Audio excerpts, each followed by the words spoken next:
من أنفسنا ومن سيئات أعمالنا من يهده الله فلا مضل له ومن يضلله فلا هادي له أشهد أن لا إله إلا الله وحده لا شريك له وأشهد أن محمدا عبده ورسوله صلى الله تسليما كثيرا.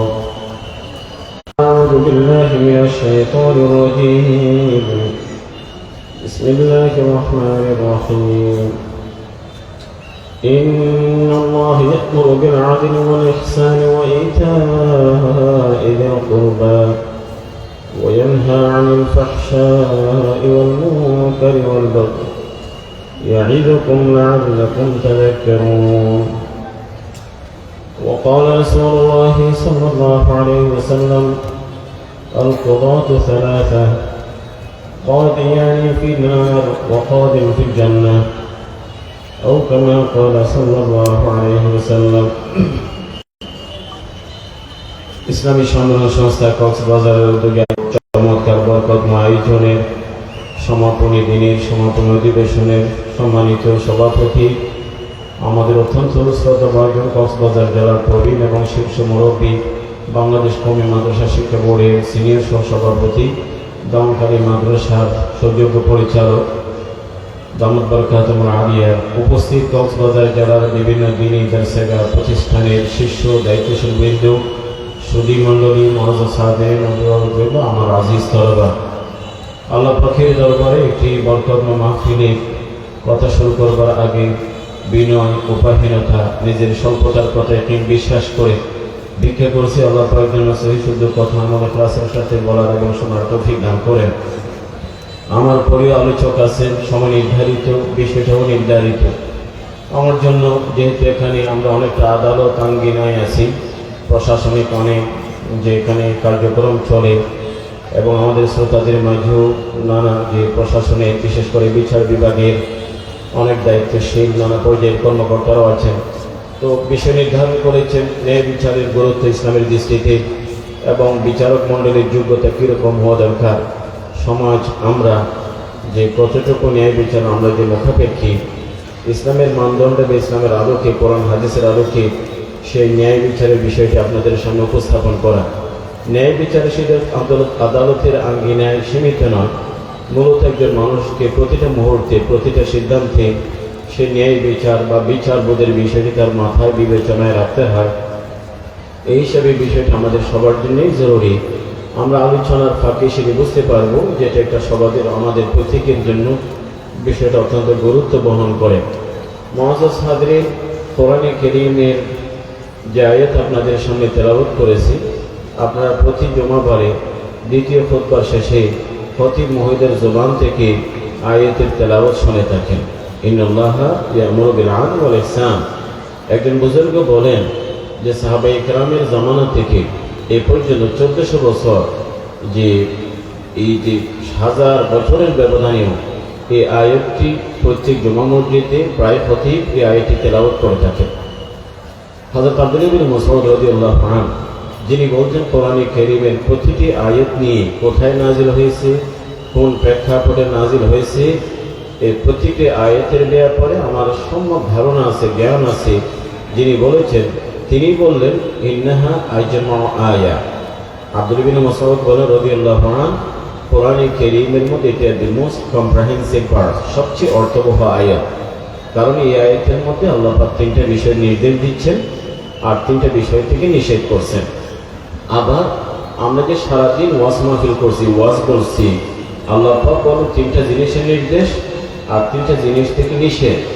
আল্লাহ পাক বলছেন ইয়াইদুকুম, এটা আমার ওয়াজ।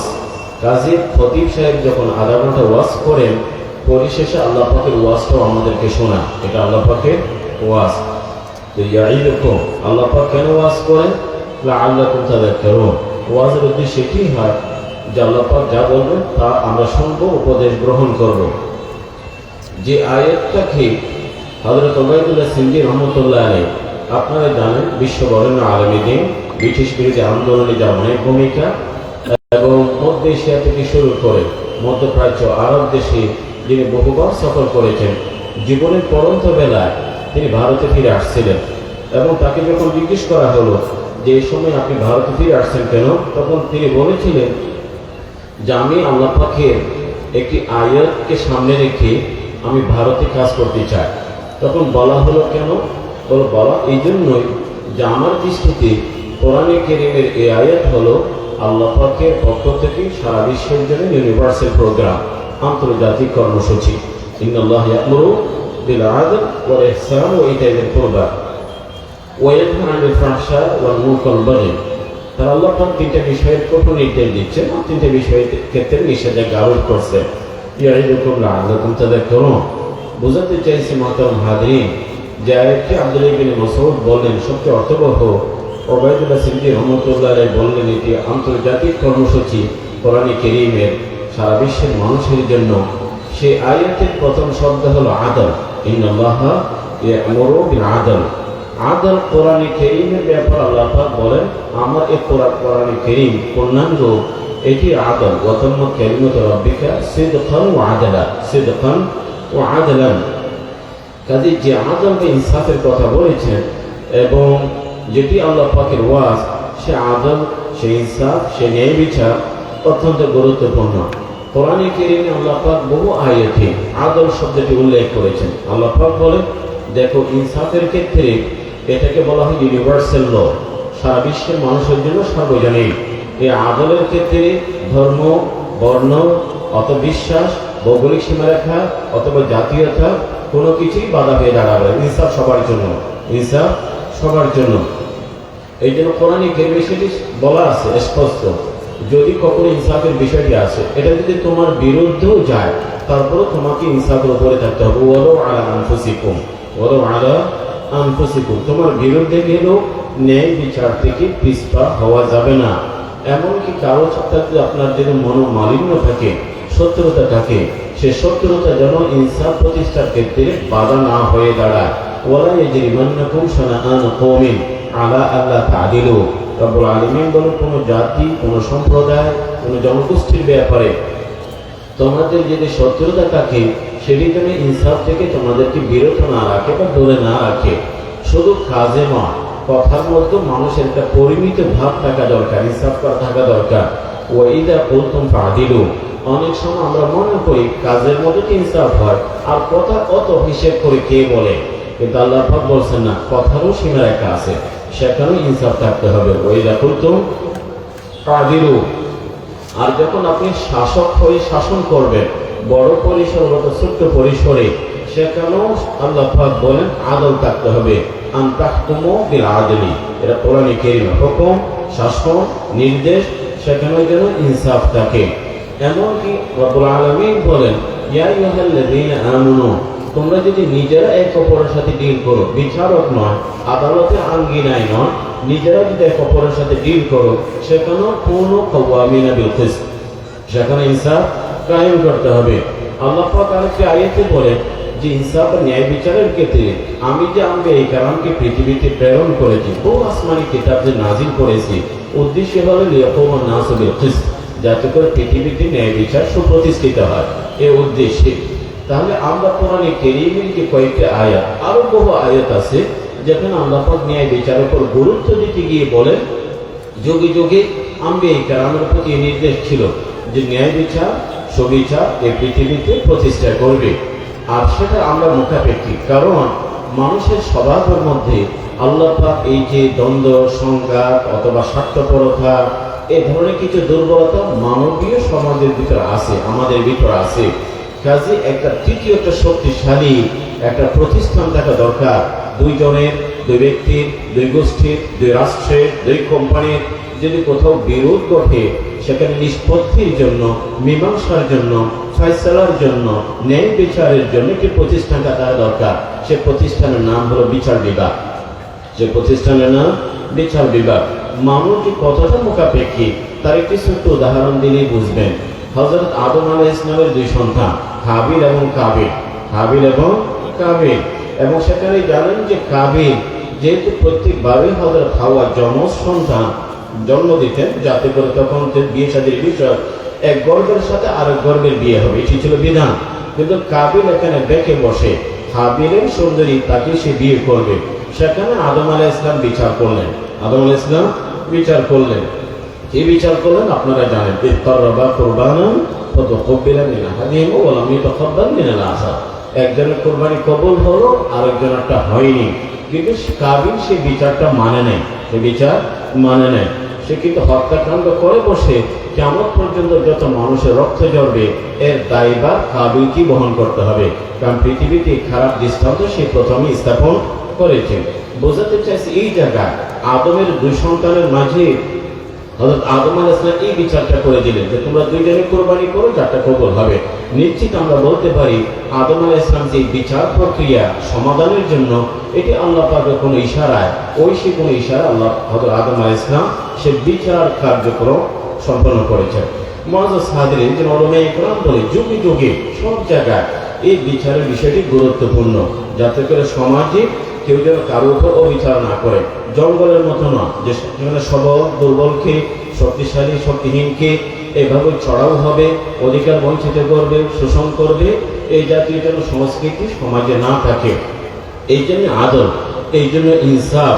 মুআজ্জাজ হাজিরিন, রাসূলুল্লাহ সাল্লাল্লাহু আলাইহি ওয়াসাল্লাম নিজে বহু হাদিসের মধ্যে সেই ন্যায় বিচার উপর গুরুত্ব দিয়েছেন, নিজেও বিচার করেছেন, সাহাবায়ে কেরামকে বিচারক বানিয়ে পাঠিয়েছেন, এবং কোরআনে কারীমে বেশ কিছু বিচারের নমুনা নির্দেশ আল্লাহ পাক কোরআনে কারীমে উল্লেখ করেন।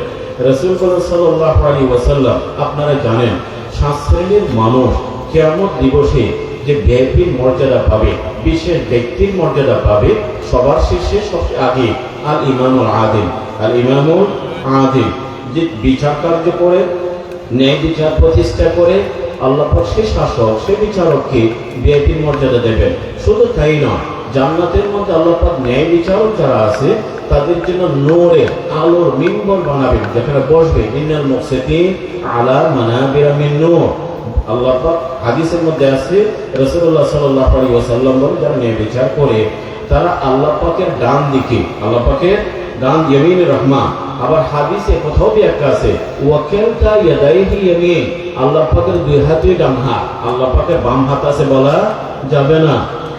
তারা এই যে জায়গায় বসবে, যারা ন্যায় বিচার প্রতিষ্ঠা করবে, হাদিসে ব্যাখ্যা আছে ইয়াদিলুনা ফি হুকমিহি, যখনই তারা কোনো রায় দিয়েছে, জাজমেন্ট দিয়েছে, বিচার কার্য সম্পন্ন করেছে, দুজনের মাঝে বিরোধ নিষ্পত্তি করেছে, কোনো সমস্যার সমাধান দিয়েছে, সেখানে ইনসাফ তারা প্রতিষ্ঠা করেছে, ন্যায় বিচার করেছে।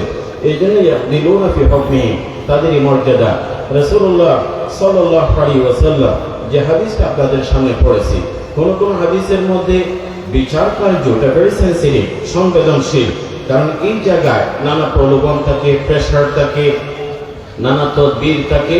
রাসূলুল্লাহ সাল্লাল্লাহু আলাইহি ওয়াসাল্লাম কাউকে যদি বিচারকের আসনে বসিয়ে দেওয়া হয়, তাকে যেন ছুরি চড়াই জবাই করে দেওয়া হয়েছে। ফকত দুবিহা বেগাইর সিকিনের কারণের মধ্যে, যেমন ইমাম আবু হানিফা রাহমাতুল্লাহ আলাইহি কতবার বলেছেন প্রধান বিচারপতির আসনে বসতে তিনি রাজি হননি। তিনি ইমাম আবু ইউসুফ রাহমাতুল্লাহ আলাইহি একবার তিনি চান পরামর্শ সাগরিক, আবু ইউসুফ কি বলো, আমাকে তো বারবার প্রেশার দেওয়া হচ্ছে প্রধান বিচারপতি হবার জন্য।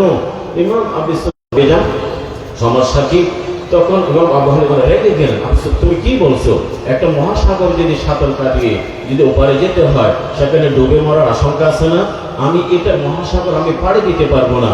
ইমাম আবু ইউসুফ রাহমাতুল্লাহ আলাইহি হযরত জি পারবেন, উস্তাদ জি পারবেন। কারণ যে সাগরের মধ্যে কিস্তিটা বড় মজবুত হয়, মাঝি মাল্য অভিজ্ঞ হয়, সে সাগর পাড়ি দেওয়াটা কিনা অত কঠিন নয়, আপনি পারবেন। কিন্তু ইমাম আবু হানিফা রাহমাতুল্লাহ পরিশেষে কিন্তু রাজি হননি। কি হননি? রাজি হননি। কারণ ইমাম আবু হানিফা রাহমাতুল্লাহ জানেন বিচার কার্য খুবই সেন্সিটিভ, খুবই সওয়াবের কাজও বটে, সওয়াবের কাজ। কেন সওয়াবের কাজ? ইমাম মুসলিম রাহমাতুল্লাহ আলাইহি আব্দুল ইবনে আব্বাসের শাগিরিদ, তিনি বলছেন 1 বছর যুদ্ধ জিহাদ করার চেয়ে আমি একদিনে ন্যায় বিচার প্রতিষ্ঠা করা আমার কাছে বেশি পছন্দের, বেশি পছন্দের। কিন্তু তার গুরুত্ব থাকা সত্ত্বেও রাজি হননি, কারণ এই জায়গায় অত্যন্ত সংবেদনশীল মুআজ্জাজ হাজির, এই জন্য রাজি হননি। কিন্তু নাম আবু ইউসুফ রাহমাতুল্লাহ চিফ জাস্টিস, আপনারা জানেন কিতাবুল ফরাইদ, কিতাবুল আনওয়ার, এই বইগুলো লিখেছেন। তিনি যখন প্রধান বিচারপতির আসনে বসেন, তখন ট্যাক্স, রাষ্ট্রের অর্থ ব্যবস্থা এগুলো পরিচালনার জন্য তিনি এই কিতাবগুলো লিখেছেন। ইমাম আবু ইউসুফ রাহমাতুল্লাহ কাদের প্রধান ছিলেন। রাসূলুল্লাহ সাল্লাল্লাহু আলাইহি ওয়াসাল্লাম বিচারক 3 প্রকার, জেনে রাখতে হবে। বিচারক 3 প্রকার। আল কুদাতু সালাস, দুজন জাহান্নামে যাবে, একজন জান্নাতে যাবে। দুজন কারা জাহান্নামে যাবে? রাসূলুল্লাহ সাল্লাল্লাহু আলাইহি ওয়াসাল্লাম যে অন্যায় বিচার করেছে, অথচ সে জানে এটা সত্য নয়, এটা মিথ্যা, সে জানে এটা তার হক নয়, তারপরও সে জেনে শুনে অন্যায় বিচার করেছে, সে জাহান্নামে। আরেক বিচারককে সে না জেনে বিচার কার্য সম্পন্ন করেছে, তার কাছে টোটাল বিষয়টি টোটাল ডার্কনেস, যে জানে না, এমনি বিচার কার্য সম্পন্ন করেছে, আর তাতে করে সে মানুষের হক নষ্ট করেছে, সেও জাহান্নামে। জান্নাত থেকে রাসূলুল্লাহ সাল্লাল্লাহু আলাইহি ওয়াসাল্লাম কাদা বিল হক বেগাইর হক নয়, বিচার কার্য সম্পন্ন করেছে, রায় দিয়েছে, জেনে শুনে দিয়েছে, সত্য রায় দিয়েছে। রাসূলুল্লাহ সাল্লাল্লাহু আলাইহি ওয়াসাল্লাম বলেন সেই জান্নাতি হবে কাদিম ফিল জান্নাহ। এই আদম যে ইনসাফ, রাসূলুল্লাহ সাল্লাল্লাহু আলাইহি ওয়াসাল্লাম কত গুরুত্ব দিয়েছেন। ওসামা ইবনে যায়েদ, একসময় বলেছিলাম এই জায়গায় বৈষম্য বিরোধী কথা বলতে গিয়ে, ওসামা ইবনে যায়েদ আল্লাহ নবীর বড় প্রিয়। যখন ফাতেমা মখজুমিয়া বলে মখজুমের মহিলা চুরি করে বসে, এত সম্ভ্রান্ত পরিবারের এক মেয়ে হঠাৎ করে অন্যায় করেছে, আল্লাহ নবীর কাছে কোনো তদবির করা যায় কিনা, সুপারিশ করা যায় কিনা, কাকে কি বলা যায়? জানেন যে ওসামা ইবনে যায়েদ আল্লাহ নবীর অনেক পছন্দের লোক, যায়েদ ইবনে হারেসার সন্তান ওসামা, বলেন তাকে বলা যায়। হযরত ওসামা যখন গেলেন রাসূলুল্লাহ সাল্লাল্লাহু আলাইহি ওয়াসাল্লামের কাছে, রাসূল রেগে গিয়ে বলেন আতাশফাউ ফি হাদ্দিন মিন হুদুদিল্লাহ, আল্লাহ পাকের এই দণ্ডবিধির ব্যাপারে তুমি সুপারিশ করতে আসছো, কত বড় সাহস! ওয়াল্লাহি লাউ আন্না ফাতিমা বিনত মুহাম্মদ লাসারকাত লাকাতাতু ইয়াদাহা, রাসূলুল্লাহ সাল্লাল্লাহু আলাইহি ওয়াসাল্লাম যদি আমার আদরের দুলালি, জান্নাতের নারীদের সর্দার আমার ফাতেমাও যদি চুরি করত, তার হাত কেটে দিত, আমি দ্বিধা করতাম না, সংকোচ কথা, তার হাত কেটে দিতাম। হযরত রাসূলুল্লাহ সাল্লাল্লাহু আলাইহি কথা বলার পরে আর সাহাবায়ে কেরাম সুপারিশ করা সাহস পাননি। এমনকি শুধু আল্লাহ এটি বলেন, দেখো তোমরা যে এই বিষয় নিয়ে আমার কাছে তদবির করতে আসছো, আগের জাতিগুলো কেন ধ্বংস হয়েছে? বনি ইসরায়েলের কথা শোনো। বনি ইসরায়েলের মধ্যে যদি শরীফ, সম্ভ্রান্ত, উঁচু শ্রেণীর অথবা ক্ষমতাবান দলের লোক অথবা তার মামা বাগিনা আছে, এই জাতীয় মানুষ যদি অপরাধ করে বসে, খুন করে বসে, ক্ষেত্র বিশেষে সে বেকসুর খালাস হয়ে যায়, বেকসুর। আর যদি গরিব, অভাবী, শেকড় নেই, পরিচিতি নেই, তদবির নেই, উপরি মহলের সাথে জানাশোনা নেই, তার উপরে দ্বন্দ্ববিধি কার্যকর করেছে। যদি সমাজের বিচার ব্যবস্থা এরকমই হয়, যেখানে রায় টাকা দিয়ে কেনা যায়, তাহলে সে সমাজ ধ্বংস হতে খুব একটা দেরি লাগে না। ইবনে তাইমিয়া রাহমাতুল্লাহ আলাইহি বলেন, ইন্নাল্লাহা ইউঈনু আদ-দাওলাতাল কাফিরা ইন কানাত আদিলা ওয়া লা ইউঈনু আদ-দাওলাতাল মুসলিমা ইন কানাত জায়েরা। অমুসলিমদের শাসন যদি সেখানে ইনসাফ থাকে, ন্যায় বিচার থাকে, জাস্টিস থাকে, ফেয়ারনেস থাকে, হযরত ইবনে তাইমিয়া রাহমাতুল্লাহ আলাইহি বলেন সেই রাষ্ট্র টিকে যাবে, এগিয়ে যাবে।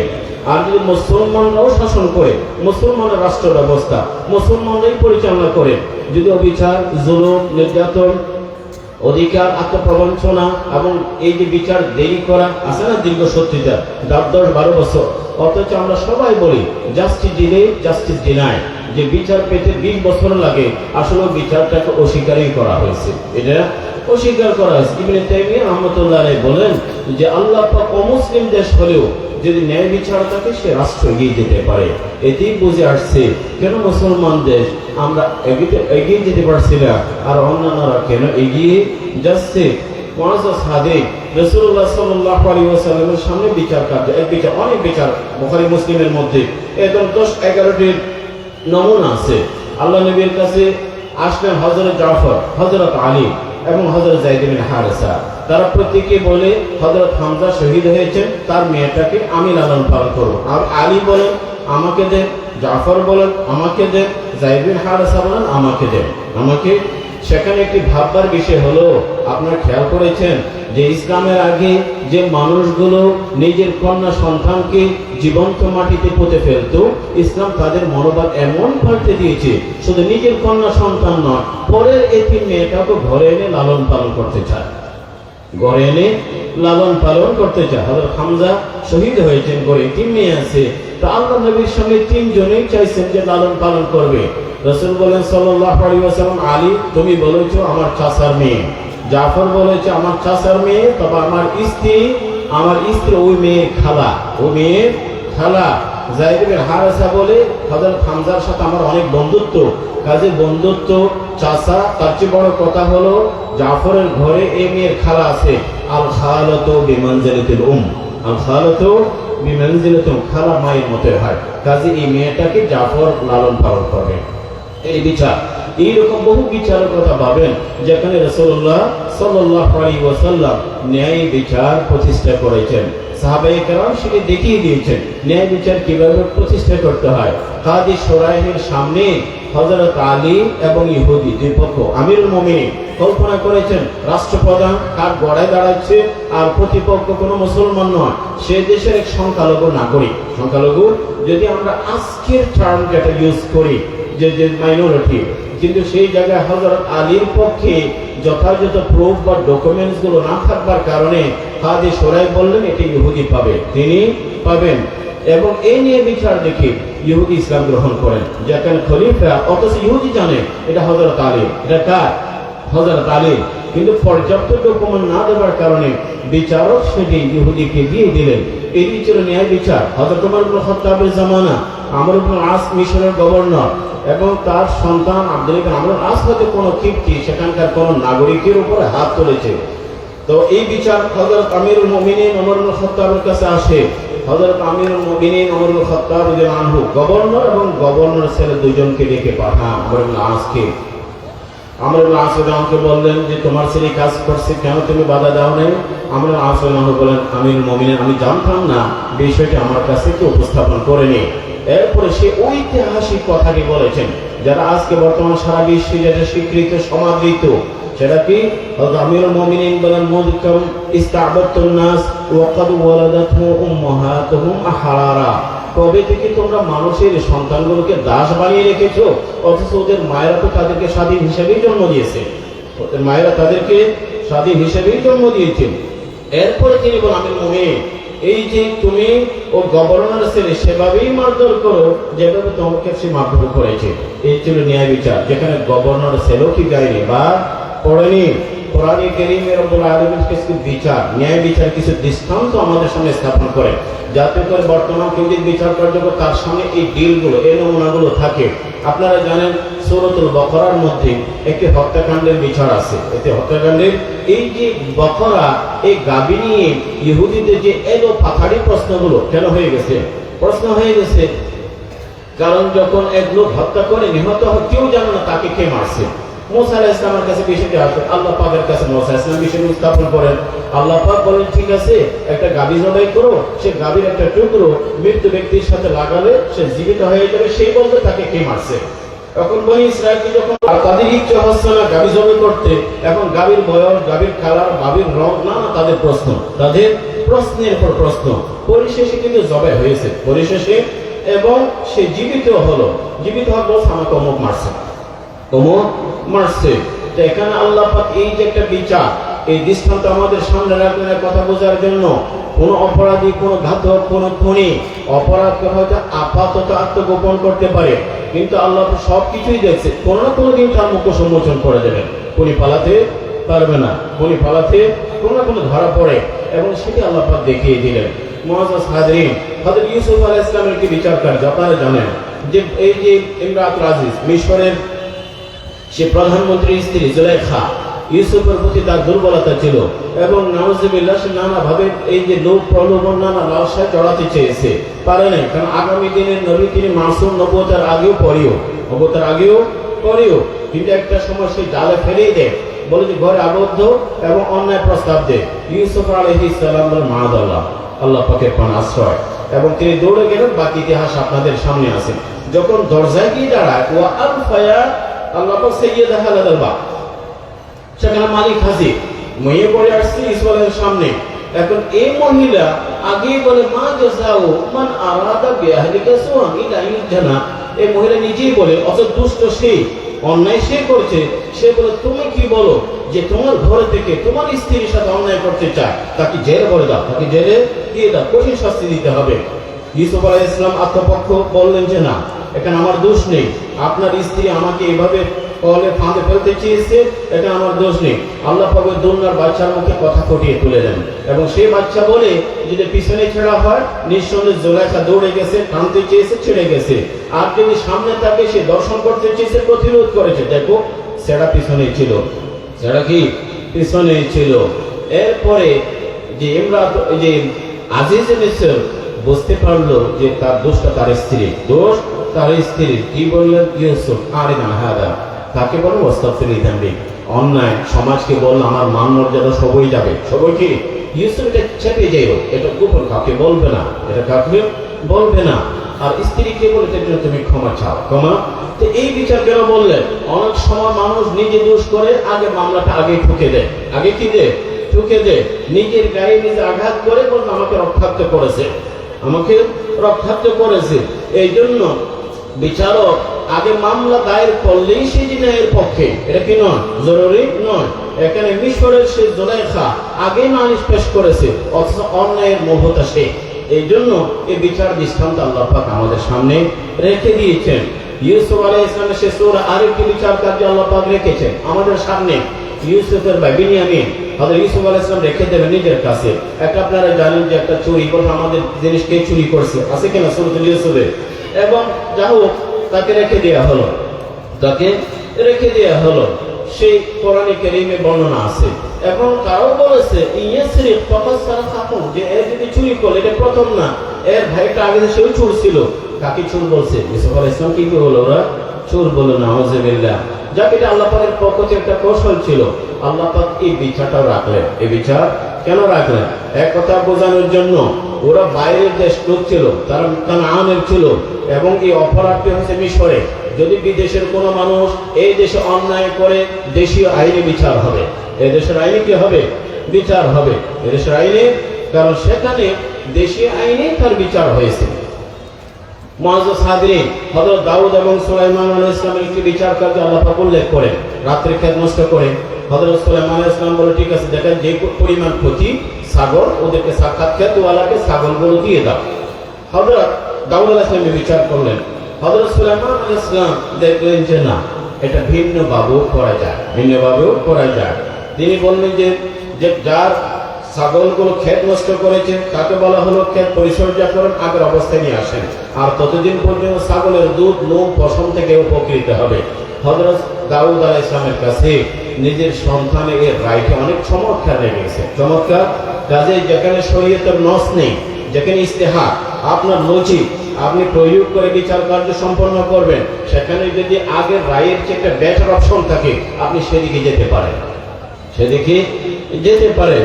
আল্লাহ পাক কোরআনে কারীমে আরো এই ধরনের বেশ কিছু বিচার কার্য আল্লাহ পাক উল্লেখ করেন, যাতে করে বিচারকদের সামনে বর্তমান যে বিষয়গুলো থাকে আল্লাহ পাক সেগুলো এড়ে দিয়েছে।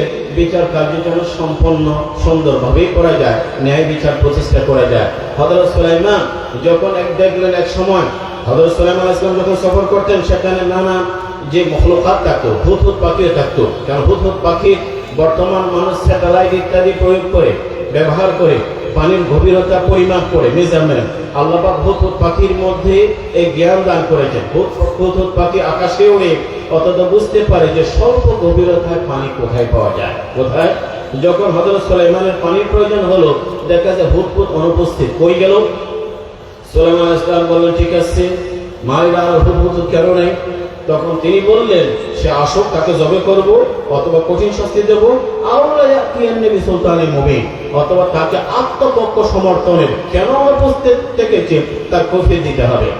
এই বিচার কার্য রাখা হলে কথা বোঝার জন্য, রাষ্ট্রীয় কাজে কেউ যদি অনুপস্থিত থাকে এটা বড় অপরাধ, এবং রাষ্ট্রের যদি ক্ষতি হয় তার উপরে এরকম কঠিন শাস্তি আরোপ করা যায়। তবে সব সময় সেলফ ডিফেন্স, আত্মপক্ষ সমর্থন করার এই সুযোগ ইসলাম রেখেছে। নবী সুলতানের মুবিন, সে বলুক যে কেন অনুপস্থিত ছিল, বলুক কেন অনুপস্থিত ছিল।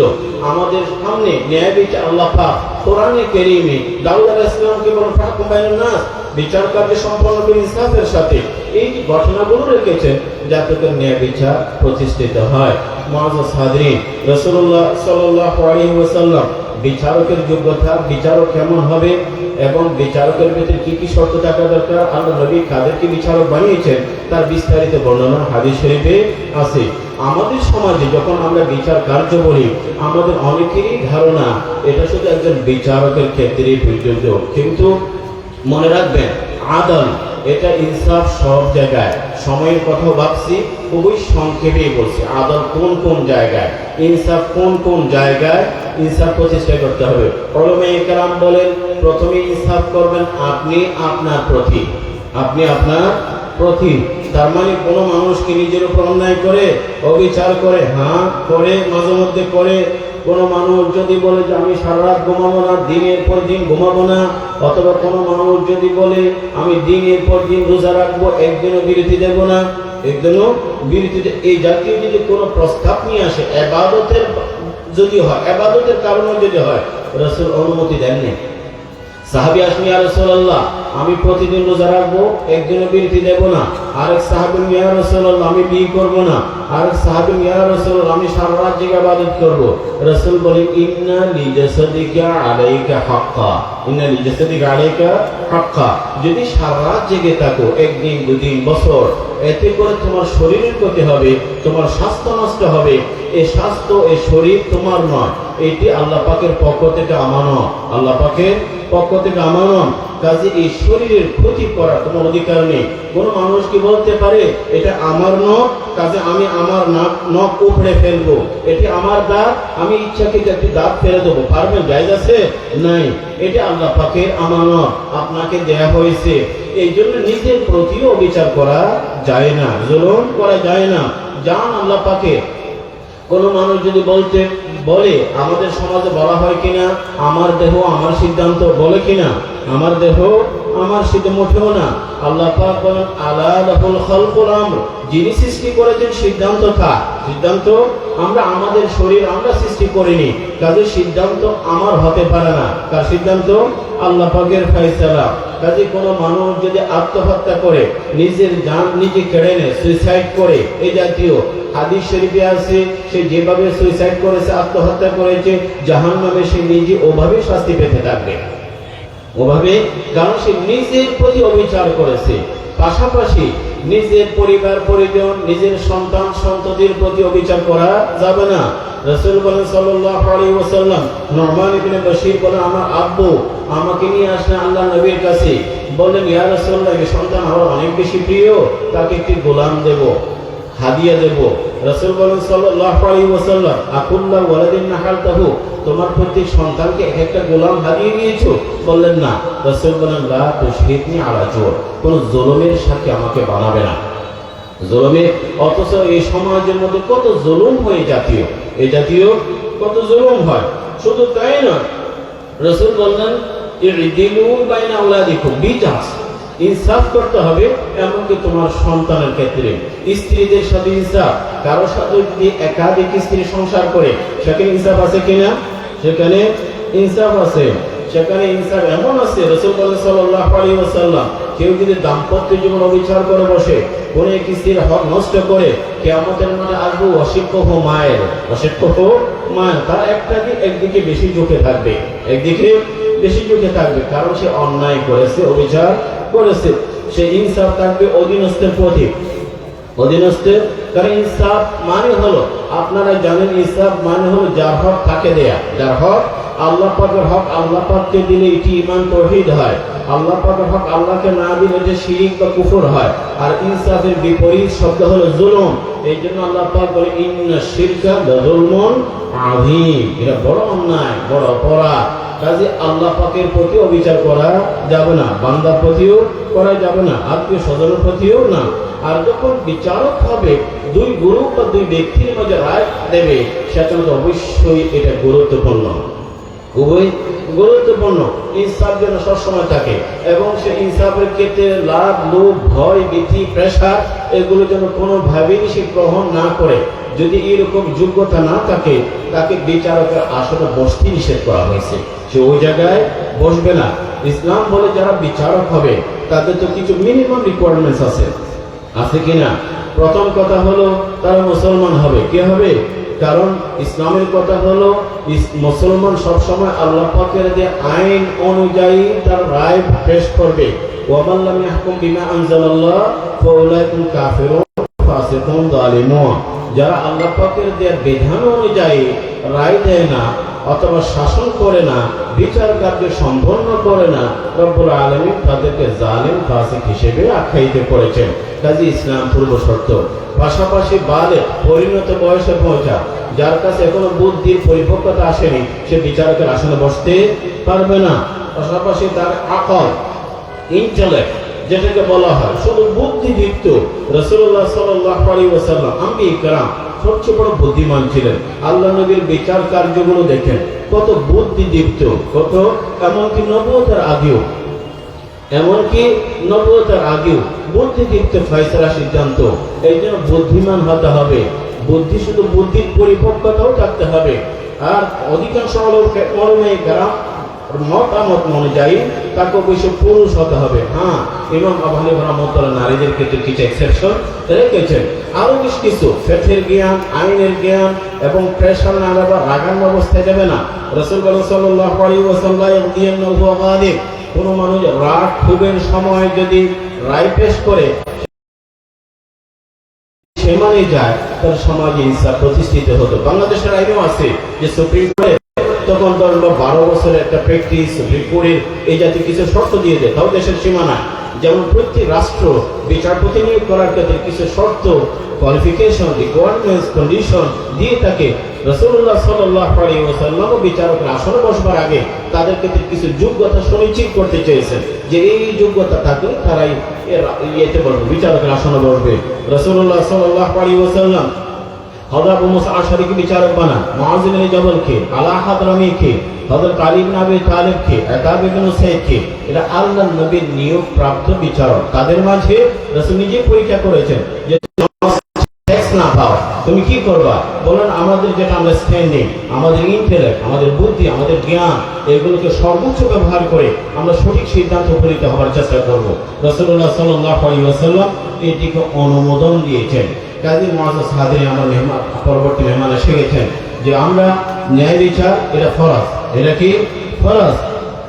আম্বিয়া কিরাম দুনিয়াতে আসছেন, কিতাব নাযিল হয়েছে, উদ্দেশ্য ন্যায় বিচার প্রতিষ্ঠা। ওবিহাদা কামাতে সামাত, অনেক বুজুর্গ ওলামায়ে কেরাম থেকে বর্ণিত আছে কিয়ামত সামাতুল আসমান জমিন প্রতিষ্ঠিত থাকে যতদিন ন্যায় বিচার থাকবে। এবং কোরআন হাদিস তার বহু গুরুত্ব। বিচারকের শর্তাবলীগুলো আছে। আমাদের সমাজে আমরা আদালতের আঙ্গিনায় ন্যায় পাওয়ার আগে প্রত্যেকে নিজের নিজের অবস্থানে আমরা ন্যায় বিচার করি, অর্থাৎ পরে হক আমরা আদায় করি। বাবা হয়ে যদি জুলুম করে, স্বামী হয়ে যদি জুলুম করে, শিক্ষক হয়ে যদি জুলুম করে, ডাক্তার হয়ে জুলুম করে, সে আবার দিন শেষে আদালতে যদি ন্যায় বিচারের জন্য দৌড়াদৌড়ি করে, এই কাজ খুব একটা ফলপ্রসূ হয় না। কারণ সে আগে অনেক জায়গায় নিজে বহু জায়গায় জুলুম করে বসে। আমরা ক্ষুদ্র ক্ষুদ্র জায়গায় যেন জুলুম না করি।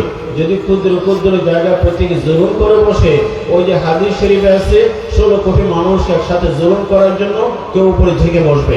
কেউ কি বলবে? কারণ 16 কোটি ছোট ছোট জালেমকে শায়েস্তা করবার জন্য একজন বড় জালেমের প্রয়োজন হয়, এমনি আসে না। এই জন্য আমরা যদি নিজেরাই ইনসাফ করি, আমাদের উপর কোনো জালেম ঝেঁকে বসবে না। রব্বুল আলামিন আমাদেরকে দুইটি কথা বললাম, বুঝে আমল করার তৌফিক দান করুন। আলহামদুলিল্লাহ।